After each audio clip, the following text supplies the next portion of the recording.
let's get started. The eviction moratorium just got extended. Bryan, can you tell us how long it got extended for?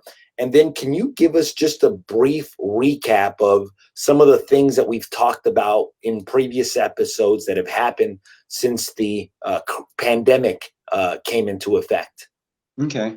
Well, the eviction moratorium started when COVID started, basically. So we're talking late March 2020, last year. So the eviction moratorium, they shut down the courts, they shut down everything back in late March of 2020. It's been extended a few times. The current extension goes until September 30th, 2021. And it basically is continuing the law that's been in effect since September of 2020.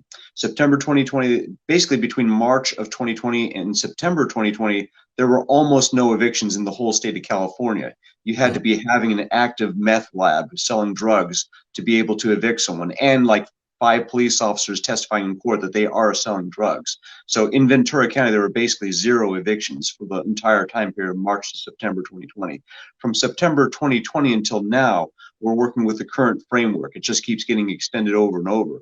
That framework's set to expire on September 30th, 2021. So that's an important timeline to keep in mind. The indications, I mean, there was some talk of dropping it back on June 30th, but they extended it to September 30th. I think it's going to be over, or at least almost completely over, on October 1st, 2021. So that's the California state framework to keep in mind. The federal framework, which is nationwide, is that there's a CDC moratorium that's in effect until July 31st. That the CDC thing doesn't really apply, but it does apply if you have out-of-state properties. I won't even get into that. California is what we're talking about here. Specifically even Ventura County. So how can you evict someone right now under the current law? You can evict someone for either at fault or no fault reasons. At fault would be criminal conduct, serious breach of the lease, such as subleasing or damaging the property, waste causing destruction of the property, or just failure to maintain the property causing extreme damages. Other things like that, basically serious criminal conduct, serious breaches of the lease. Failure to allow the landlord to enter the property is one thing that's specifically allowed as a grounds for eviction. Those are some of the, I didn't cover them all, but those are some of the general at-fault reasons that you can terminate a tenant right now. In addition to the at-fault reasons, there are no-fault reasons, and I'll go over those very briefly. I went over them in much greater detail in my previous videos with you, but no-fault reasons would include the owner or the owner's family intends to move into the property. That's one good reason to terminate a tenancy on a no-fault 60-day notice. So you have to give a 60-day notice on those ones. Let me just back up a bit. At-fault reasons, 3-day notice to cure or quit. If they don't fix the problem, then you can evict them after 3 days. The no-fault reasons generally require a 60-day notice. So you want to move your family in, you have to give a 60-day notice, and then the tenant has to move out at the end of 60 days. The other reasons are owner intends to sell the property is being withdrawn from the rental market, or there's a remodeling or substantial habitability problem that needs to be fixed. In other words, very serious problems that need to be fixed at the property that make the property uninhabitable. Those are the grounds on which you can give a 60-day notice. So either at fault or no fault, there are ways to evict, but the special reason that is in effect until September 30th that's quite controversial is rent. If the tenant, normally under California law, if the tenant does not pay rent, you give a 3-day notice to pay rent or quit. Under the current COVID law, you can't do that anymore. You have to give a 15-day notice along with a rights advisement. In other words, it's about a 5 or 6 page set of documents saying, tenant, you have 15 days to either pay the rent or pay 25% of the rent or provide a declaration of financial hardship, and here's all your rights. And the new thing that went into effect is enhanced rental assistance, which we're going to get into later. But for purposes of closing out my segment here, you have to give this 15-day notice. All the tenant has to do is sign a declaration saying, I have financial hardship.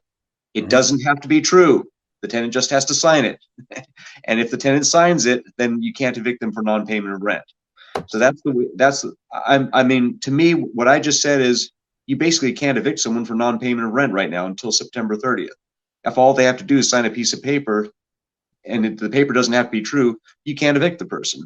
So we're doing very, very few cases for non-payment of rent. We're not even trying, basically. It's a waste of time. And the rental assistance has thrown even more momentum away from using non-payment of rent. So we'll get into that later. But that's a quick overview of what's been going on in California over the last 16, 17 months with evictions. Evictions are happening. A lot of people think that there's no evictions because of COVID-19. Totally wrong. Evictions are happening all the time. We're kicking people out for various reasons, either at fault or no fault reasons. Of the 150 or so cases I've done since September, only one has been for non-payment of rent. Only one. And so all the rest are for other reasons. So that gives you some idea of what your odds are in terms of how to evict someone. I'd say 25% are for at-fault reasons. The other 75% are for no-fault reasons. We're kicking them out because of family move-in, intention to sell the property, habitability. Family move-in and selling the property are the two big ones. Those are the biggest ones that we're using right now. That's my quick overview of the law over the last 17 months, and I'll leave it to you after that. Perfect. Okay. And that's what I wanted to clarify, because obviously a lot of my clients, when I talk to them, they're under the impression that just because you can't evict somebody because of non-payment, they think that you can't evict them, period. And the reality is that you can. There's just other ways to go about it, meaning whenever you tell the courts why you're evicting them, it's not because of the non-payment. It's because either a family member is moving in, you're moving into the property, a huge breach of contract, or even that you decided to sell the property. We've had a couple clients that had tenants that are not paying and decided to sell the property. Here's one that if you're an escrow on the property with an owner user, you actually only have to give them a 30-day notice versus a 60-day notice. So there's multiple ways if you're in a situation like this where you want to sell a property, or you just want to take the property off the rental market, or the tenant is breaching the contract completely. There are different ways to basically evict a tenant that's not paying, not necessarily because of non-payment, but for other reasons as well too.